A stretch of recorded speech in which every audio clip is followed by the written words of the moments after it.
Good afternoon, everyone. My name is Alexis Alvarez. I'm the Director of Statewide Training at Florida Legal Services. What is today? Today is a Tuesday. Happy Tuesday. Thank you for joining us today to learn about a really important topic and the third installment of our 2023 Domestic Violence Awareness Month training series. Before I go into introductions and reading the title and sort of talking more about the content of what we're here today, I always want to start off with a little bit of housekeeping announcements.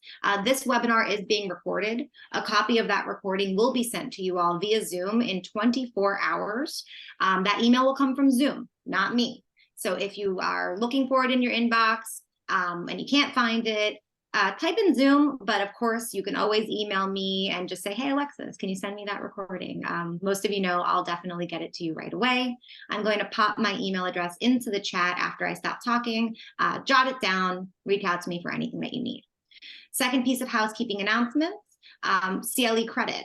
I actually just double checked because I'm a little bit behind on my life, but we are applied for CLE credit. It has been given to the Florida Bar. It's still pending review. It will absolutely be approved, as all of my CLEs are.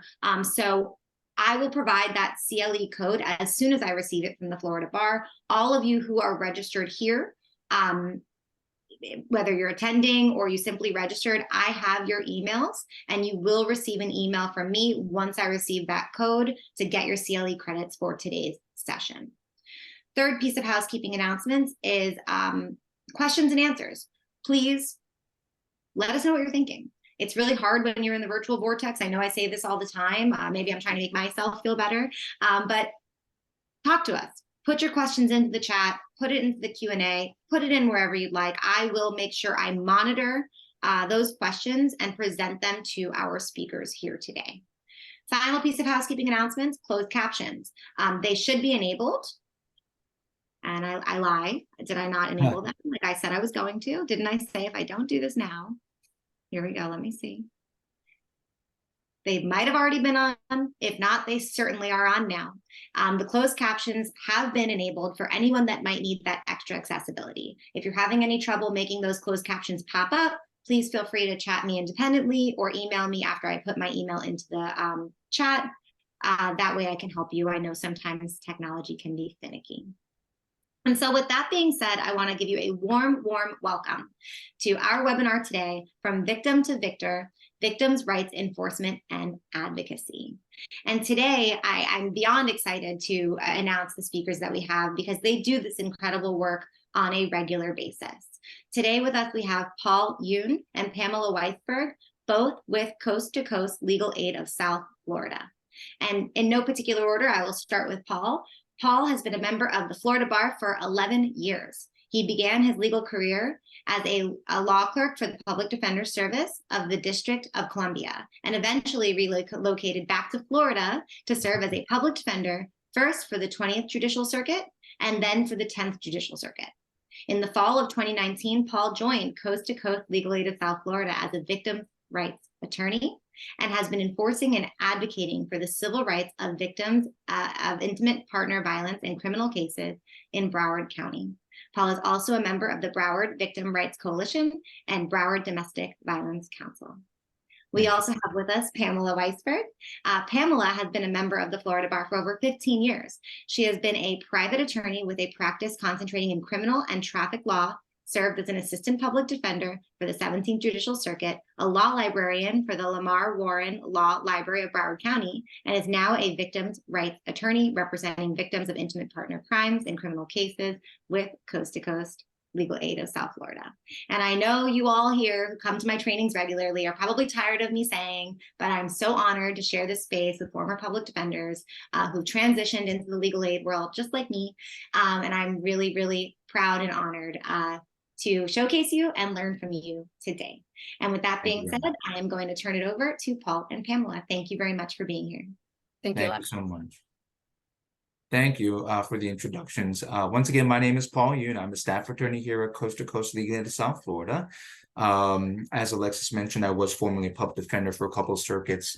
I did a lot of domestic violence work in their different units, and now I'm representing victims of crime. specifically intimate partner violence with coast-to-coast legal aid in criminal court cases. Okay, so I want to thank everybody for joining, and those of you who will watch later, thank you for watching this webinar. We're very excited to present our topic here, from victim to victor. I should start by saying, of course, this is Domestic Violence Awareness Month, the month of October, and this is obviously a very fitting presentation for this month.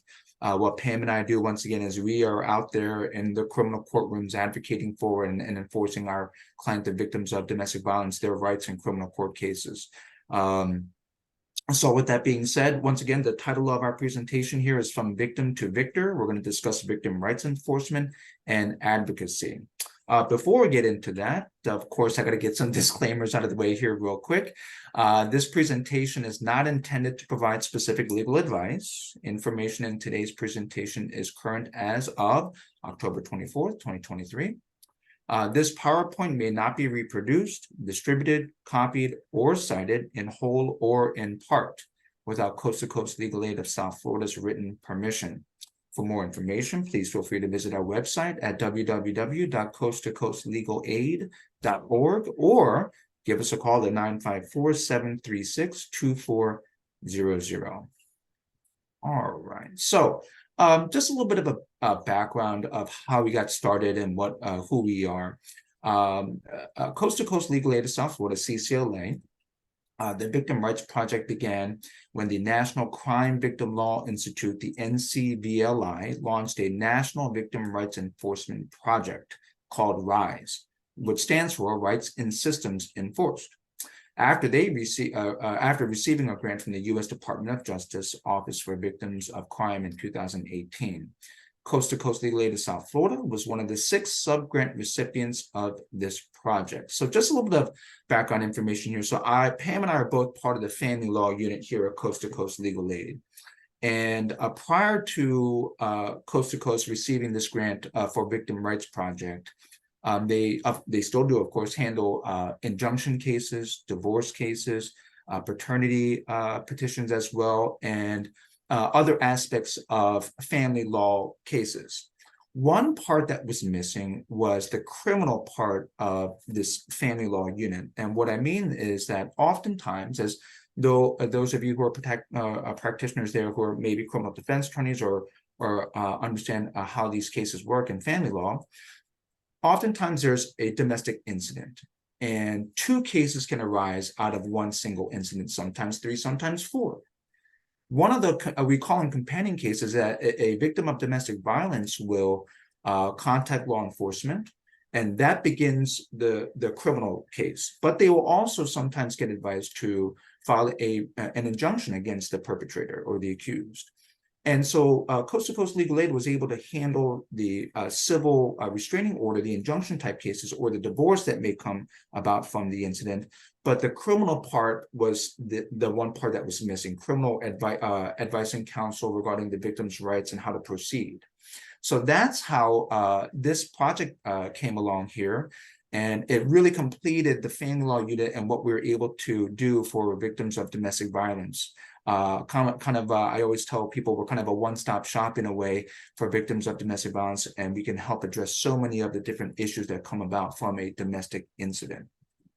So this grant was very helpful for Coast to Coast Legal Aid of South Florida to complete the kind of total representation, the holistic representation that we provide for victims in our community.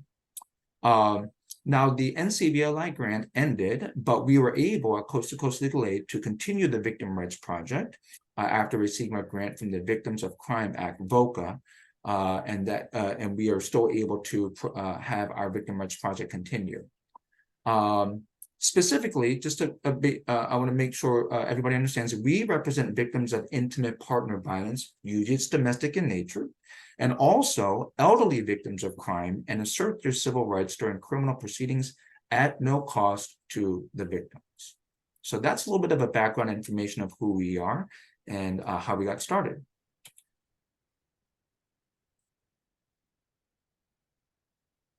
So we would be remiss if one of the first things that we didn't talk about today was Marsy's Law. Marsy's Law is arguably one of the most profound movements in the victim rights arena.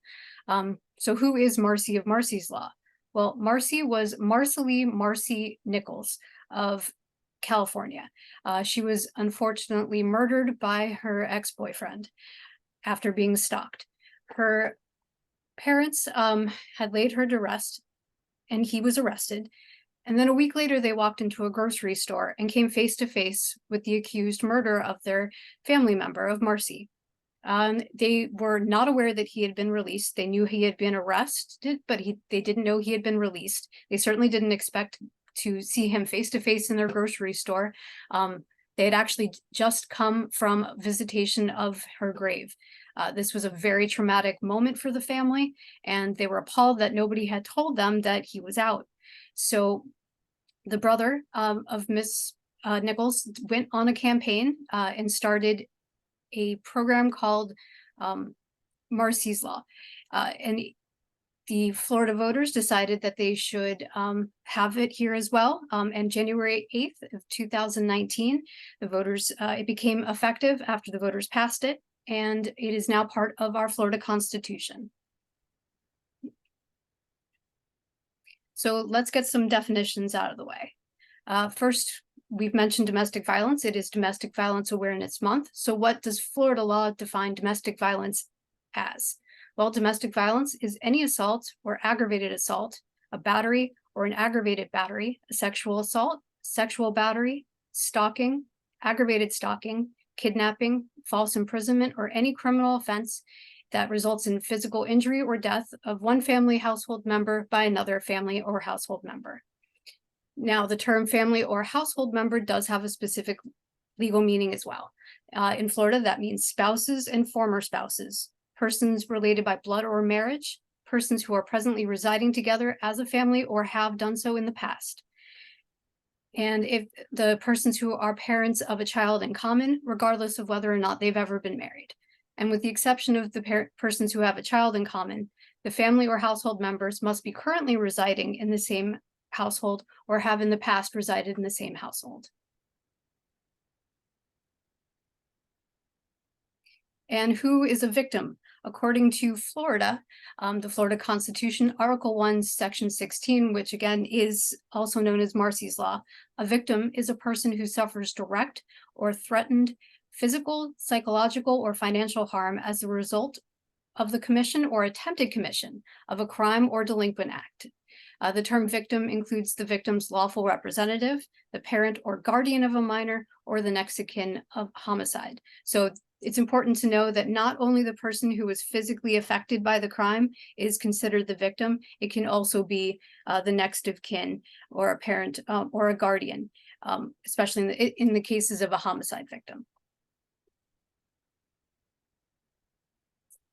So we know that criminal defendants, of course, have the guaranteed right and should have an attorney. But why should victims have an attorney? Well, many victims, we're going to go over the many rights that a victim now has in the state of Florida. And a lot of you are going to be hearing about it for the first time. And certainly someone who is a victim of crime may also be among that and have no idea that they have these rights that they can invoke.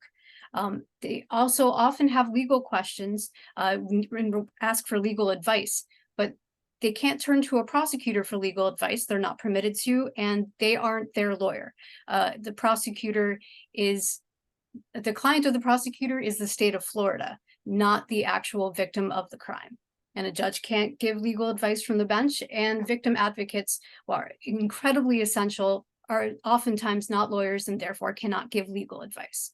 So for these reasons and many other reasons, to help them understand and navigate the complicated and sometimes often traumatizing process of the criminal justice system, crime victims should have an attorney. And just to piggyback, just a comment real quick on some an aspect of this is, like I mentioned at the beginning of this a few moments ago, that oftentimes there are companion cases, meaning the criminal case, as well as the family law case or the DV injunction case.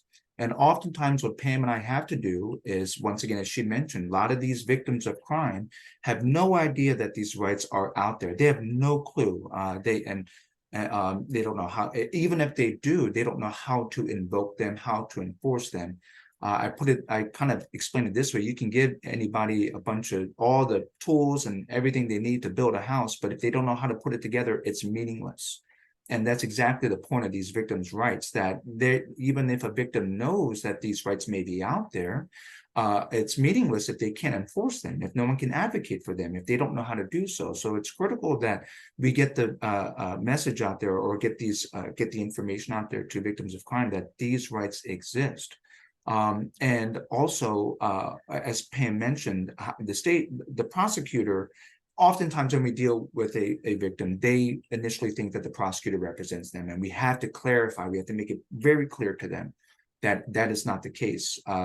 For example, in an injunction case, we explain to them it's Jane Doe versus John Smith. It's almost like a one-on-one situation. However, in a criminal matter, it's totally different. It's the state of Florida. The title is the state of Florida versus the accused, the defendant.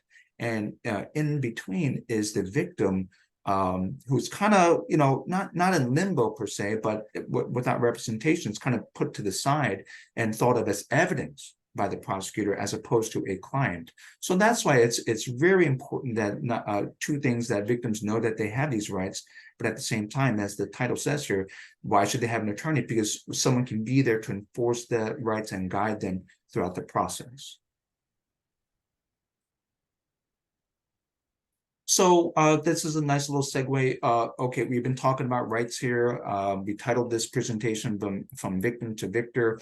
How do we get there? What are these rights that victims have in the state of Florida? Well, they come from two bodies of law, two sets of law here. First, the Florida Constitution, Article 1, Section 16, what we're going to refer as Marsy's Law. As Pam mentioned earlier, it was passed by a constitutional amendment in 2018 and codified January 8th of 2019.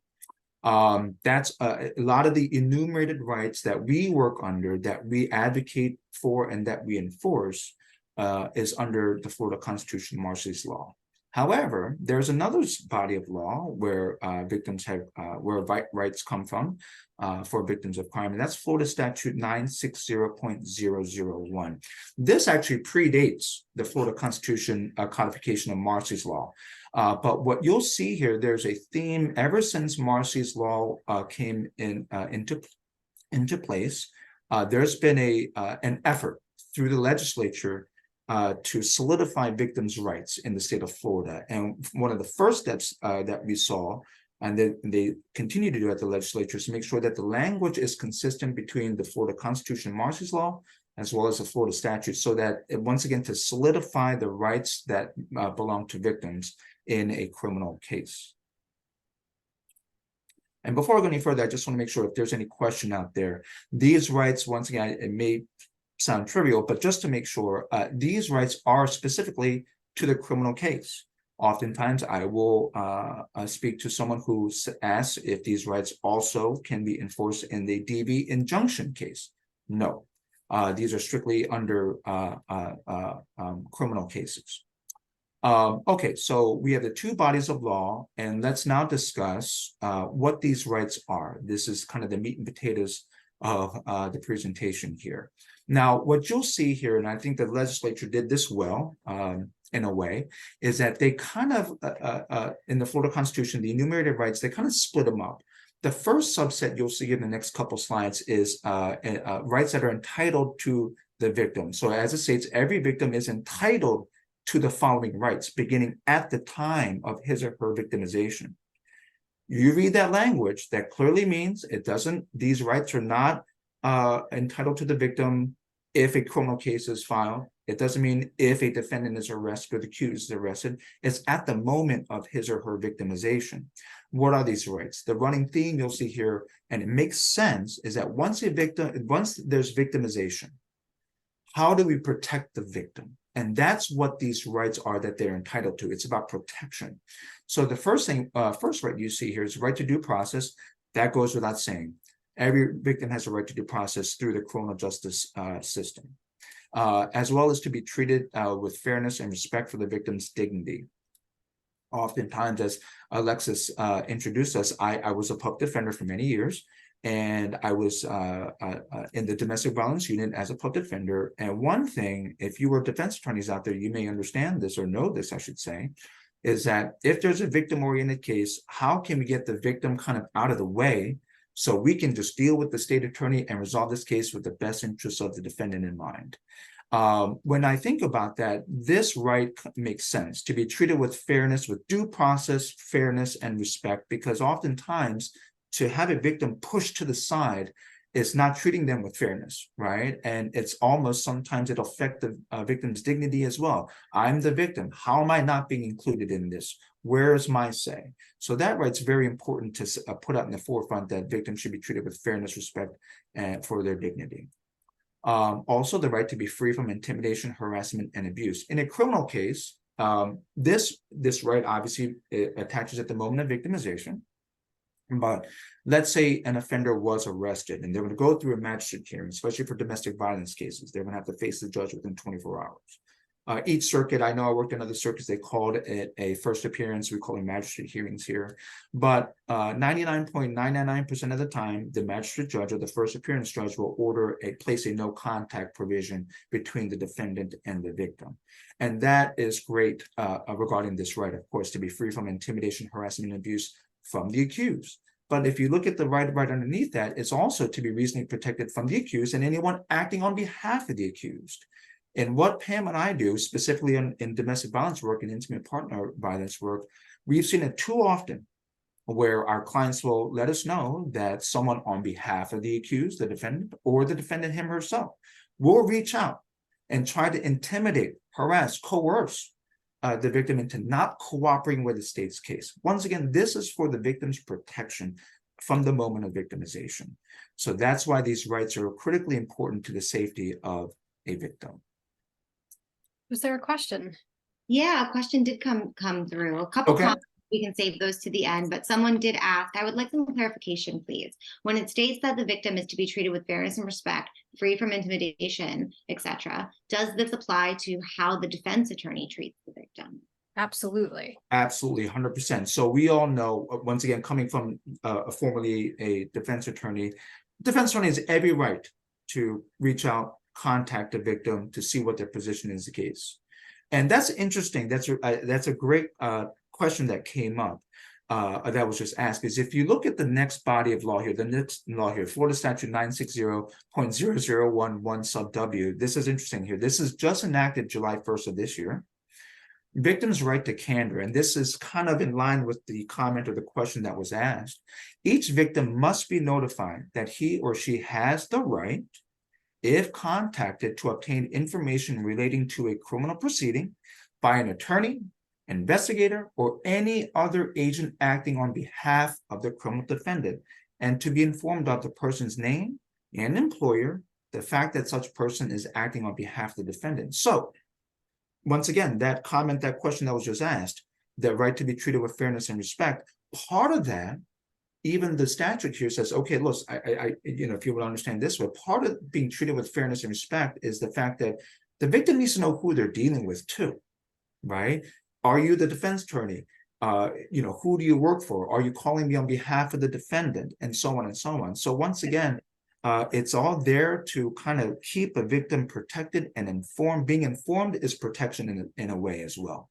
Yeah, right? and sometimes a victim will get a phone call from someone saying, I'm, so-and-so from the PD. And to them, they might be thinking, oh, police department.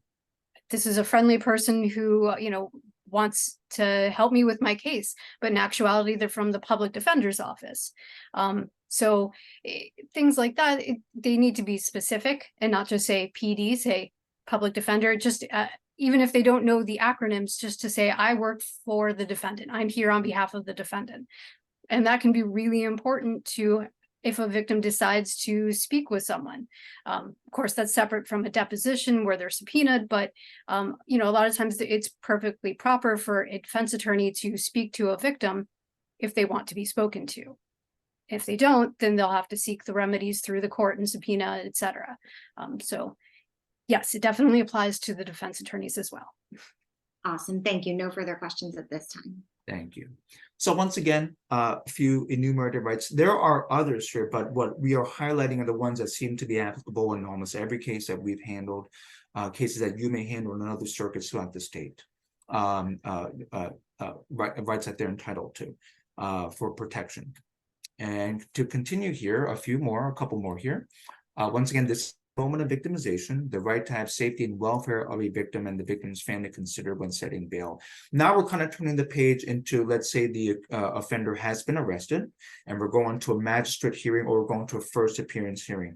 This is critical, especially in the realm of domestic violence where there's strings attached, there's family involved, there's kids involved, there's in-laws, cousins, you name it, stepfather, stepsons, everything involved here, oftentimes in domestic cases. Well, a court has the obligation, well, not only the obligation, but the victim has the right to make sure that his or her safety and the victim's family's safety is considered when setting bail. That's critical. Once again, the theme is here, after victimization, how can we protect the victim? Okay, so oftentimes the victim has every right, and Pam will discuss this in just a moment, but they have a right to appear at these first appearance or magistrate hearings to let the court know. Family members show up too to have their say. Sometimes it can get emotional, it's difficult, but the court has the obligation to respect, to adhere to the victim's right to state any concerns and to make sure their safety and welfare are addressed. Also, right to prevent disclosure of information. What does this have to do with protection? Here's what it means, basically. Oftentimes, the victim will try to relocate, let's say, from their abuser, the accused, the defendant, whatever word you want to use there. And they don't want the person to know where they relocated to. Well, all criminal cases are public cases. They're not private. Individuals can go on a clerk's website and try to click on documents and see what's going on in the case, get some information.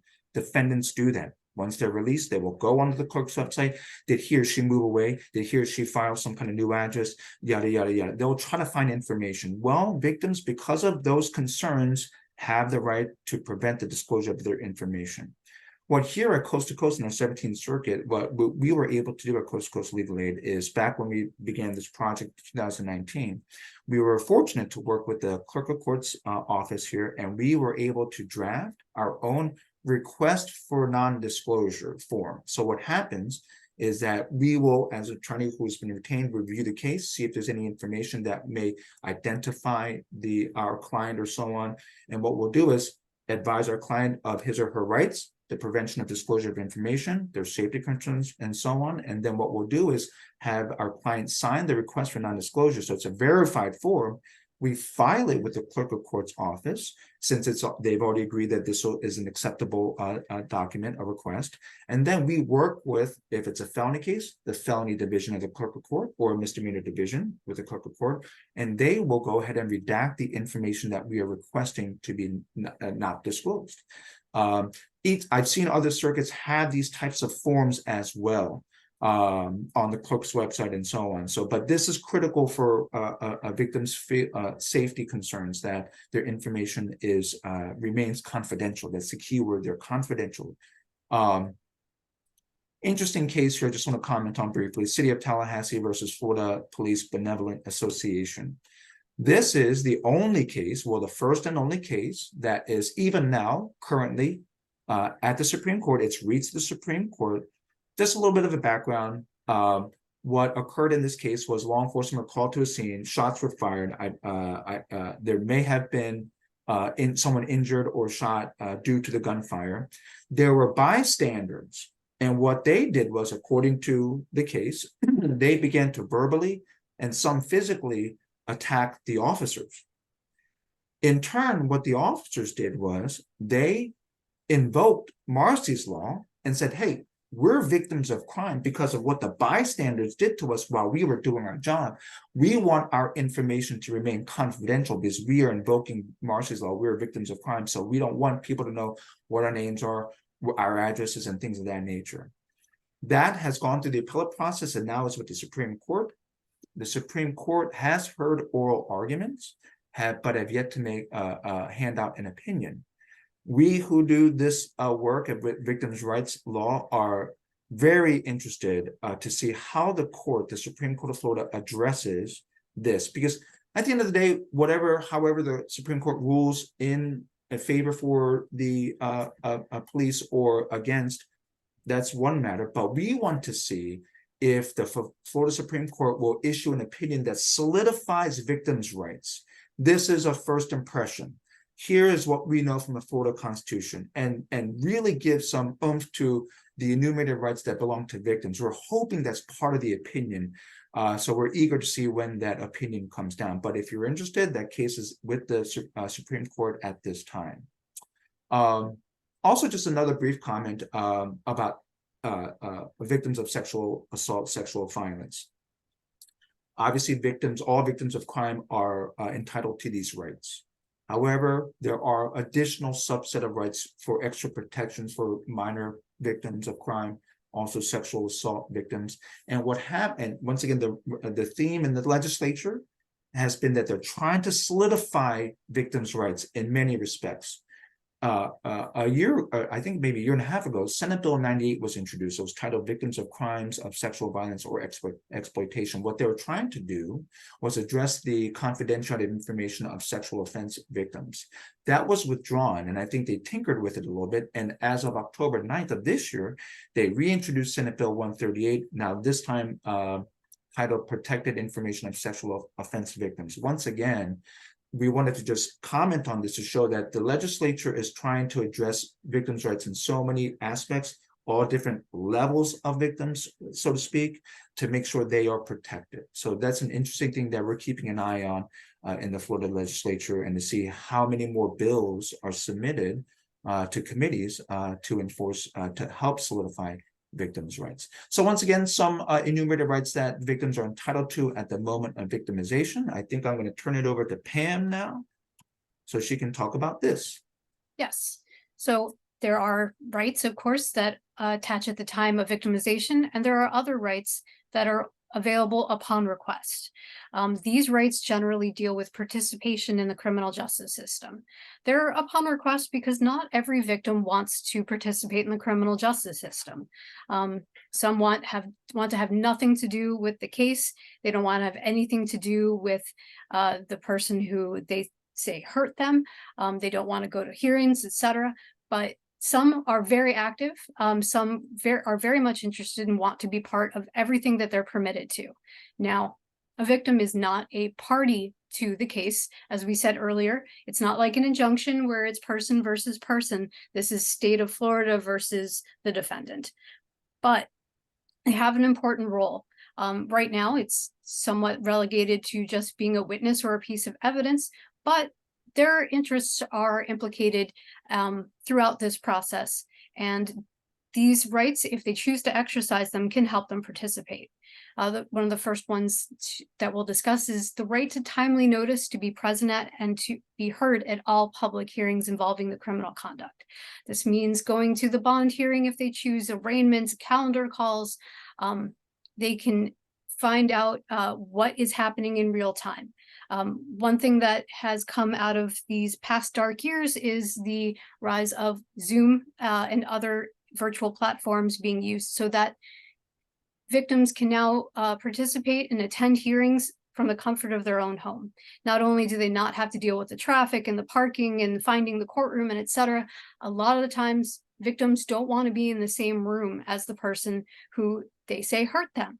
So there's probably more participation being exercised now than ever before, and it's easier to do so. Now, if they don't have an attorney, there is something called VINE. It stands for Victim Information Notification Every Day. There's a number right there. What a victim would do would call that number and they'd sign up for alerts. And the alerts are supposed to tell them about the court dates, about release, about incarceration, so they can be notified that there is something going on, and if it's done in public as it's supposed to be, they can participate or at least observe. Another right that they have, which is one of the most important rights to victims, is the ability to confer with the prosecutor regarding pleas, sentencing, and disposition of the case. Now, the prosecutor, after this law was passed still maintains the complete autonomy on how to prosecute the case and what sentences to give. But they are obligated to at least speak to the victim first, find out what they want. And a lot of times this can be incredibly helpful for the victim. Aside from closure, they can also ask the prosecutor to add on certain therapeutic things that they believe that the person who victimized them needs. Mental health evaluations and follow-up treatment, substance abuse, things like that, that if the prosecutor may not know is an issue because they don't know the accused, but the victim might. The victim might say, this person has a drinking problem, I need them to get an alcohol evaluation. So that conferring with the prosecutor, while it does not touch the autonomy of the prosecutor, it is important and it is required if they request to at least speak to the victim and get their point of view before making an offer. There's a couple of cases that are out. One is Dean versus State. That one just sort of solidifies exactly what I said, which is that the prosecutor makes their own decisions, but they need to confer with the victim if the victim wants to speak to them to find out how the case would be resolved if there is a conviction. Another one that I find particularly interesting is Alvarez-Hernandez v. State. And I have the citation up there if you want to look it up. That case is pretty much, it's about vindictive sentencing, but part of the dicta, the courts noticed that in reviewing previous plea offers that one of them was made in chambers and off the record. And they pointed to the fact that this was going to violate Marcy's law if a judge conducted plea negotiations like that they need to be done in public so that the victim, if they choose to, can participate and observe. And so while the court did not make a ruling based on Marcy's law, it is an important for a judicial acknowledgement that these laws exist and that they should not be violated. Again, they also have the right to be informed at every stage of the criminal case. And I would also go back to Vine as a good system for unrepresented victims to use to find out what is going on. It'll inform about convictions, release. I don't know if it'll tell you about expungement procedures, but they have the right to be informed of that. Not all of the mechanisms to inform the victim are there. This is still a very new law, but the framework is there. They have the right, and we're all just figuring out how to best execute those wishes if they are asserted upon request. And just to, just to piggyback on something real quick, the right to be informed at every stage. It says there, as you can see on the slide, conviction, sentence, release, clemency, expansion procedures. What you'll see is, and it's further enumerated actually under Marshall's law in the Constitution, is victims' rights. They will those rights if necessary, or if enforcement is necessary, or if they're infringed upon, they can cross over from the disposition phase. So once again, clemency or expungement. So if it's post-conviction, if it makes the appellate level, if there's something, as you can see, the case that went to the Florida Supreme Court, victims' rights don't end when a criminal case ends. They can proceed. There's no time frame or anything like that. Just as any rights shouldn't have any time frame, right? So these rights will last post disposition, post conviction, if there's any issues that come up. So I just want to make sure that that's clear to those of you who are watching. That's an excellent point. Thank you, Paul. Victims also have a right to proceedings free from unreasonable delay. That does not mean that they have the right to proceedings from any delay. This doesn't eliminate defendants' ability to get continuances to be able to investigate their case, hold depositions, etc. But at a certain point, a victim can say, hey, my deposition was taken a year ago. This case is 3 years old. I haven't seen anything done. Why can't we set this for trial? And the judge can hear that. They have the right to speak to the judge regarding whether or not they feel that the delays have stopped being reasonable. And finally, one of the most litigated rights, the one that has the most case law and history behind it, is the right to full and timely restitution. The full and timely part is, that goes to helping a victim become as whole as they can through the process. Bills don't wait, and criminal justice sometimes moves very slowly, but they have a right to full and timely restitution. And that is the restitution, of course, has been around for a very long time, and it has been hotly litigated. So there is a lot of case law there. Not all of it is specific to victims' rights, but it's an incredibly important and part of the case, and it is one that really can be helpful for the victim to be aware of, and can usually use help trying to enforce. Alexis, was there another question? Yeah, a question relevant to what we have up here. Someone asked, the right to be free from unreasonable delay. Does that only apply to criminal cases? Because we sometimes have lengthy delays in injunction proceedings. Sure. As I mentioned at the beginning, these rights actually belong to victims in criminal cases. Right. So to be clear, for example, when I had to, a handful of, well, I should say more than a handful of occasions, had to invoke this right during COVID. Not everything was shut down. And of course, part of my job as an attorney is to explain to my clients, the situation and why things are being delayed, but that was unique. But even then, when the courthouse started to reopen back in July of 2021, this was one of the rights that I invoked on behalf of my clients oftentimes, because even after the courthouse reopened, defense would still use COVID as an excuse all the way until even 2022 and so on.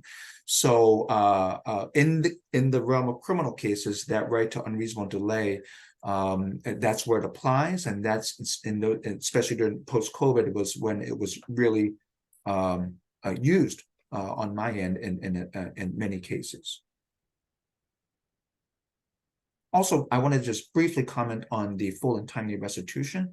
Once again, this is Domestic Violence Awareness Month. We are kind of focused on that, and what a lot of cases, oftentimes for restitution purposes, and I don't like even talking about it, but sometimes there's injuries involved.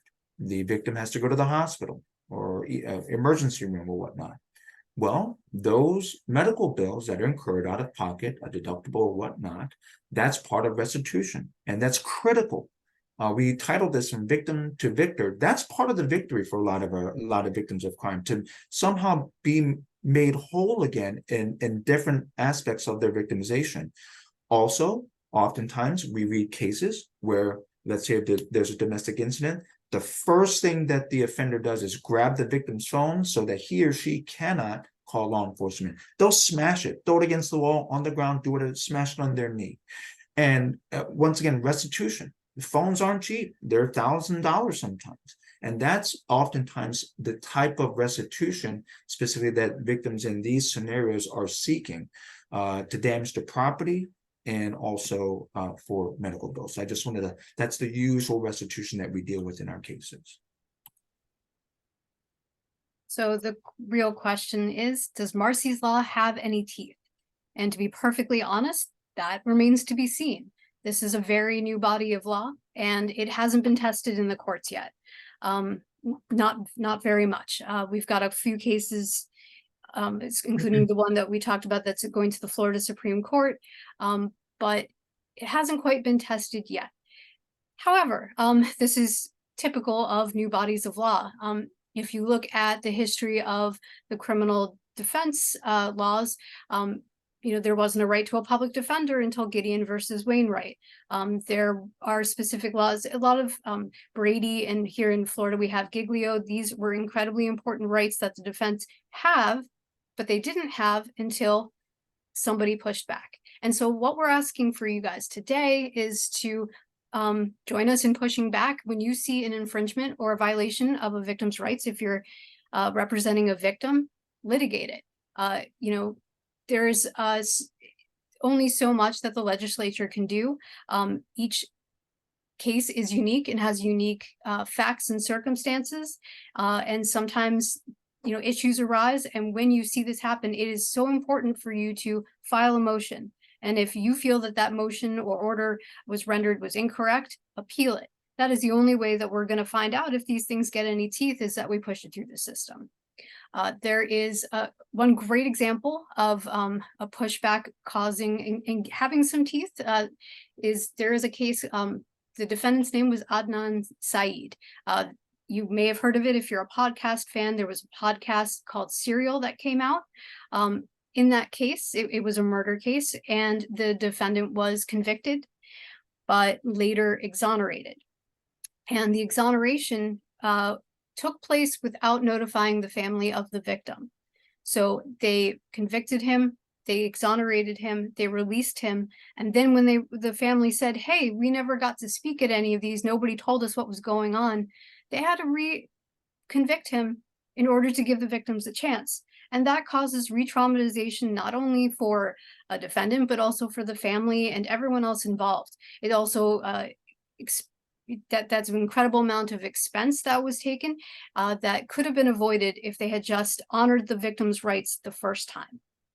So we invite you who are those who advocate for victims' rights in the criminal justice system to litigate the issues that they see come up. Some examples of some things that you can do are, if you see protective orders, motions to quash, again, motions for rehearing or vacating, which is what happened in the Saeed case. And again, restitution is a hotbed of issues, and there's a lot of actual past case law to lean on, but now it can be done with an eye towards victims' rights. Victims have more rights than ever before, and that touches all elements of the criminal justice system. And as just to piggyback a little bit here again, as Pam mentioned, this is such a new body of law. This was enacted in January 8th of 2019. Our Coast to Coast Legal Aid project began in August, I believe, of 2019. So it's brand new, and Pam and I can speak for our circuit, obviously, here in 17th Circuit in Broward County. We've been somewhat fortunate, I'll use that word, knock on wood, where the courts have not necessarily welcomed us with open arms, but it's the law's new to the courts as well, to judges. And they have been receptive to victims' rights here, but there have been moments of pushback where we'd have to file protective orders and things of that nature. But like I said, as a slide says here, this is a call to action. The only way that we can help victims of crime is to advocate for them. We want more attorneys to be interested in this body of law. It's brand spanking new, and there's a lot of case law that can be made to help hopefully solidify victims' rights all throughout the state of Florida. Marsy's law is all over the country. In many states, it's been codified as well. When I started with this project in 2019, there were other jurisdictions where the victims' rights attorneys were fighting to even just get into the well on behalf of the victim in a case. We haven't faced any of that kind of pushback here, thankfully, but certainly in other circuits here in Florida, there may be some judges that are receptive or maybe not receptive to victims' rights law and having an attorney present themselves on behalf of the victim. So if you're, we ask that you find some interest in this law and advocating for victims' rights so that case law can be formed for their benefit. So real quick, I'm sorry. No, go ahead. Oh, I was just going to comment. We come full circle now. We started this titled "From Victim to Victor." What does victory look like for a victim of crime? It's a really tough difficult to answer that question, because as Pam said, each case is unique. Each victim's sense of, we'll use the term victory here, or justice is unique to them. Some victims want the accused to just get some help for certain issues. Others want incarceration. There's a wide range of what victory may look like. But to go back to what Marsy's law, and this is in Article 1, Section 16 of the Constitution, this should define in general as attorneys what we should be hoping victory looks like for crime victims. It is to preserve and protect the right of crime victims to achieve justice, ensure a meaningful role throughout the criminal and juvenile justice systems for crime victims. That's critical. I advise my clients, look, we're going to do our best to keep you involved. I tell them, we want to be your voice, most importantly, your eyes and your ears while the case is pending, so that you are protected, and also that you can participate to the level that you want to achieve the justice that you feel that you deserve as a victim, to have a meaningful role in the system. And this is very important here, to ensure that crime victims' rights and interests are respected and protected by law in a manner no less vigorous than protections afforded to criminal defendants and juvenile delinquents. Pam and I were defense attorneys. We know the vigors, well, I should say the rights are afforded to defendants and how almost sacred they are. Right to representation, the right to remain silent, things of that nature, to protect them. Well, at the same time now, the Florida Constitution says no less, in a manner no less vigorous for victims and their rights as well. We want to get them to a level playing field as best as we can, and with how the criminal justice system is set up. Once again, to kind of recap the rights that belong to victims at the moment of victimization, those are for protections issues, and then there are rights that exist upon request, so that the victim can participate as far as they want to, and hopefully through that process, knowing their rights, knowing what their participation level is, they can come out with some sense of victory, some sense of justice. And that's what these rights are here to achieve. Very well said. Some contact information here, of course, if you are interested in talking to us about what we do and the law itself, or anything else for that matter, we'd be more than happy to speak with you. My phone number and email address, as well as Pam's, is right there on the slide. And we'll try to, you can go to coastcoastlegalaid.org to contact us as well. Alexis, is there something, any comment or thought, or do we have a sign to wrap it up? Yeah, a little bit of comment and thought, and then we'll wrap it up. Just as a reminder for anybody that might have joined late, the CLE application is being processed for this training. So you will receive that CLE code in an email later on. That's the only housekeeping announcement I just want to make sure everyone's aware of. I have your email addresses. I will reach out to you. Let's go into the questions that came in. And actually, someone just wrote, "Thank you for presenting on this topic. I did not know these services existed." I love to hear that. Yeah, I love to hear that. But so, some questions that came up in the top are similar on, and someone else was unaware, are on the topics that we were discussing sort of in the beginning again, about who is supposed to, who do these, rules and laws fall to? And a different person similarly asked about the way that defense attorneys are required to abide by, these protections of a victim. Somebody did ask, what about law enforcement? And I think that brings up a good topic, right? Because we always view, in any profession, we have people that do their job right and people that don't do their job right. That's every single profession. And at times there might be law enforcement officers that the victim might not feel like they're being treated fairly for a number of different reasons. Absolutely. What's up with that?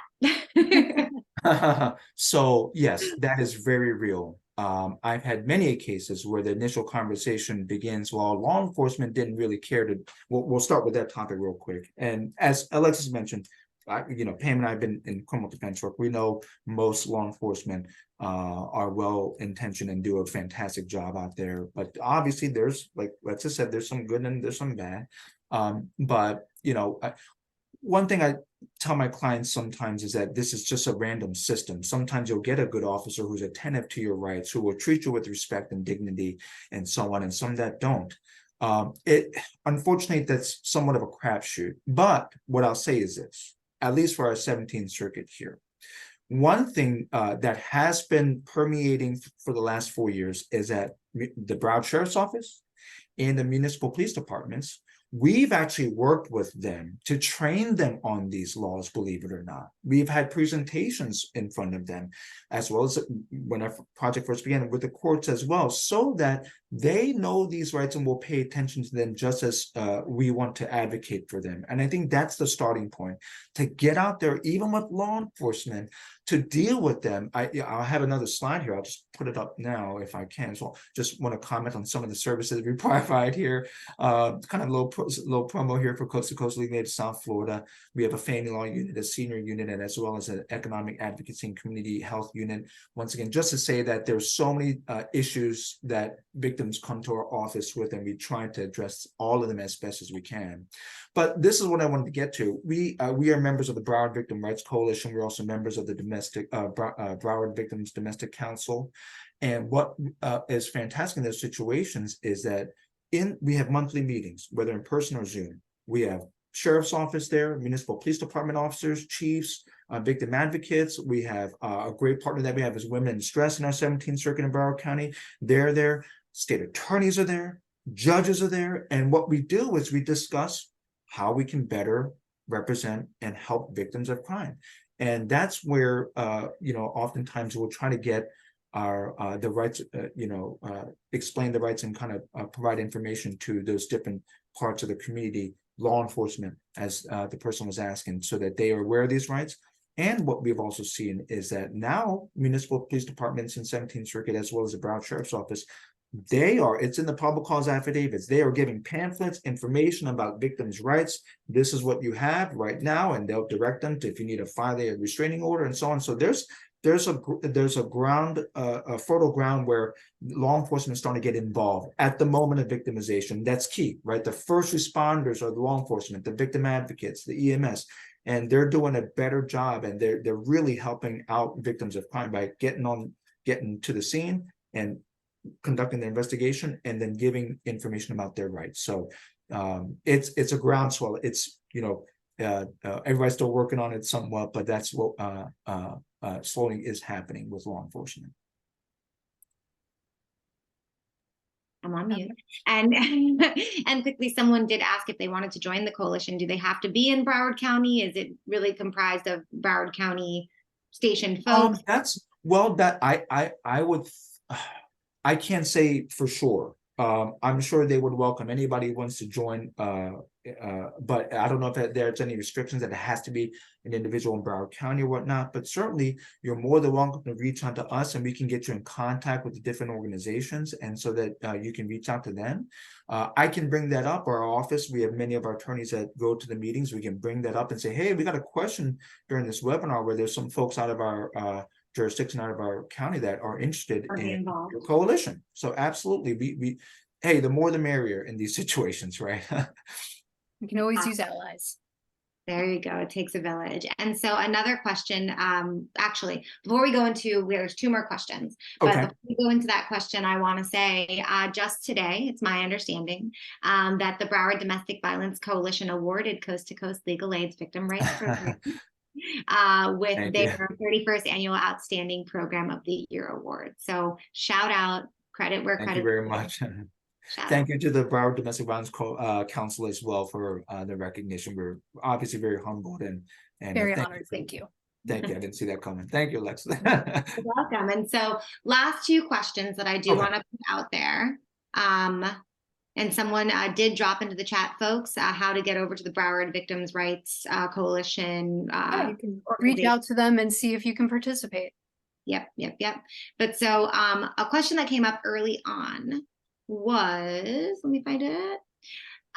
So I'm gonna paraphrase it, but there are times where in a domestic violence situation, you may have a victim who is arrested because maybe their English-speaking partner had a better opportunity explaining what happened in the domestic violence situation. And I don't know if this question assumes that the victim has an open case as well. I'm not sure what it assumes there, but the question is, yeah, sure. How does that representation of the DV victim usually work when you have these language barriers, right? Like, and also maybe your victim has an open case. I think that might be the second part of the question. So we'll try to parse that there. So language barriers. Obviously very diverse here in South Florida, as well as many other parts of the state of Florida. what we are, Pam and I are very fortunate in our office that we do have Spanish speakers, Creole speaking assistants that will help communicate with our clients. If it's an advice and counsel call and things of that nature, they are able to help support the language barrier. Now, we've had issues where, let's say in that situation, law enforcement is called. We have to trust that the first responders, if it's a Spanish speaker or Russian speaking victim, whatever it is, that they will take, and this is part of the respect and dignity too. Think about that they will show respect and show some and respect the victim's dignity.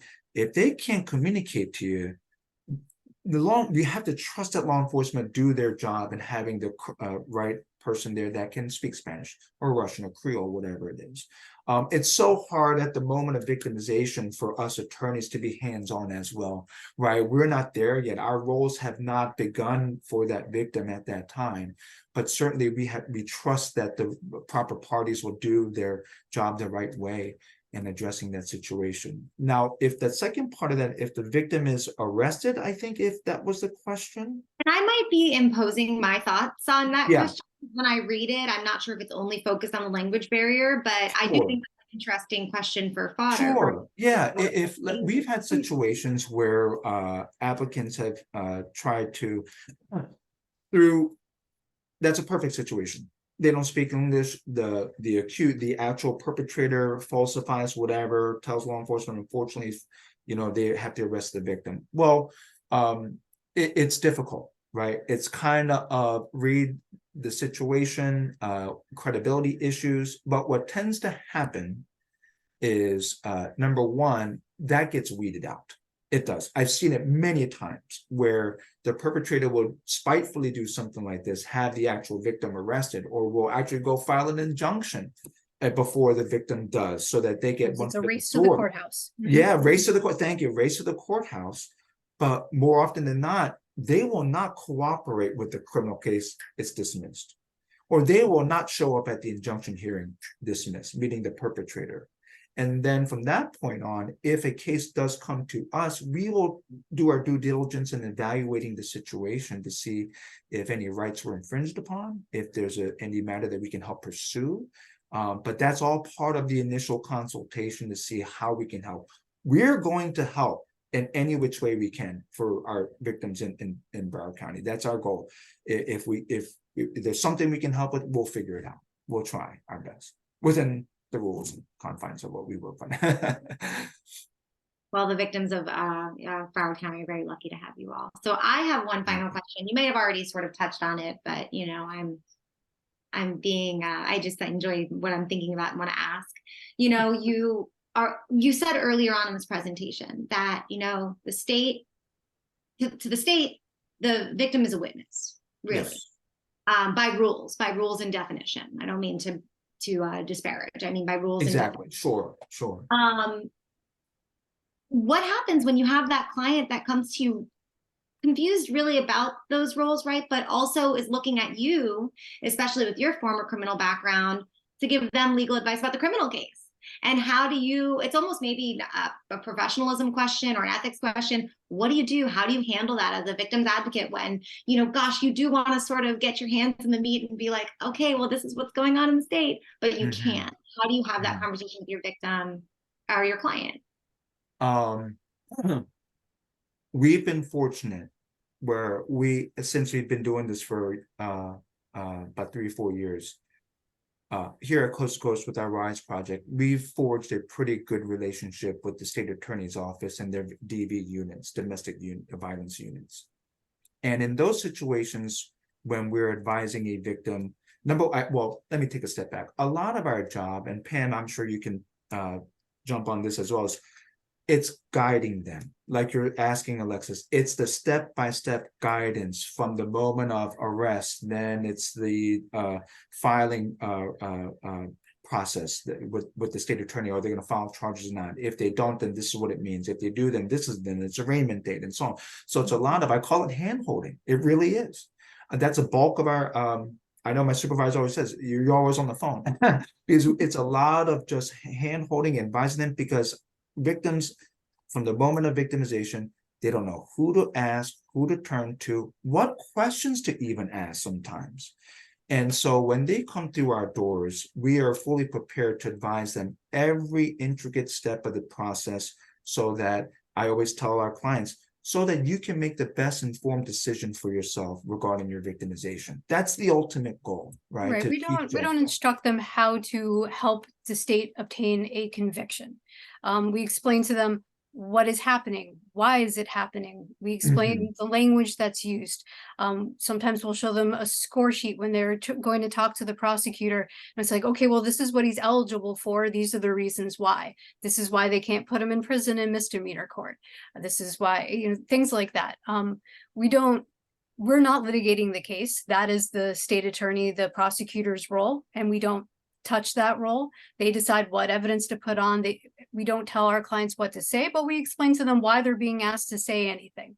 We explain to them, are they allowed to not say something, or do they have to say something? Or are they having an informal interview, or is this a subpoena deposition? What happens if you don't go to the deposition? That's generally our role as a victim advocate, to help them understand what's going on, help them feel regain some sort of power and control that has been taken from them, and that is being siphoned from them by the criminal justice system, which is not built for victims, and wasn't built for victims in mind.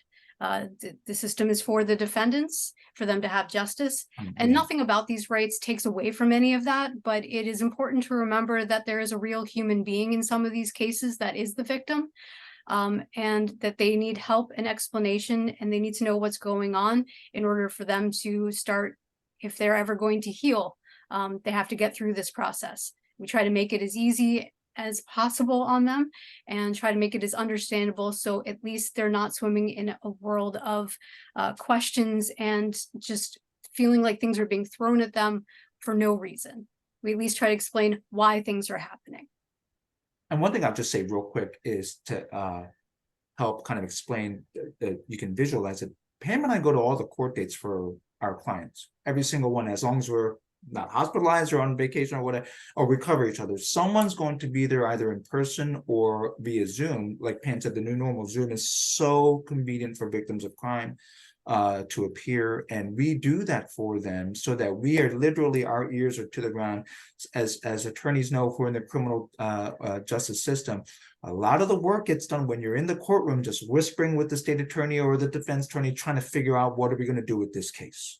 Those are the most valuable 2 minutes sometimes, as opposed to emails back and forth about this and that. Everybody's busy, but you have their undivided attention usually for 2 to 5 minutes in the courtroom, and that's what we enjoy. Well, enjoy what we do, advocating for our clients in the court system.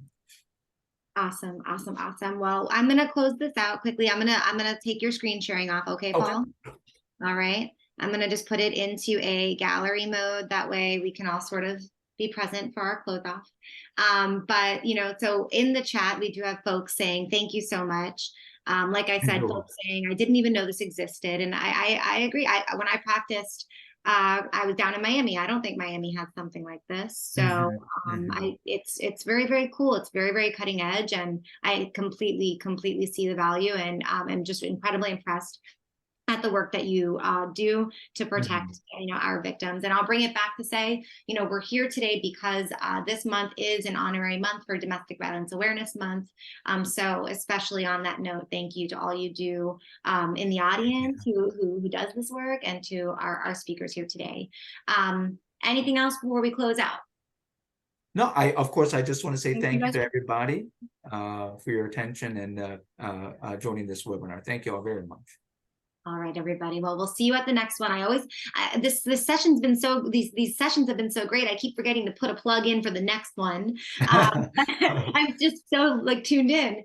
Our next session, I believe it's going to be on the 31st. I believe it's on Halloween. And it is going to be another fantastic speaker from Coast to Coast Legal Aid, Ananda, who is going to talk to us about our DV injunctions, how to do them, how to master them. I will send out that registration link along with the recording, and the CLE information will come a little bit later, but the recording, that registration link, that will come within 24 hours. So again, thank you everyone for being here. Have a great rest of your day, and we'll see you at the next. Thank you. Take care, everyone. Bye.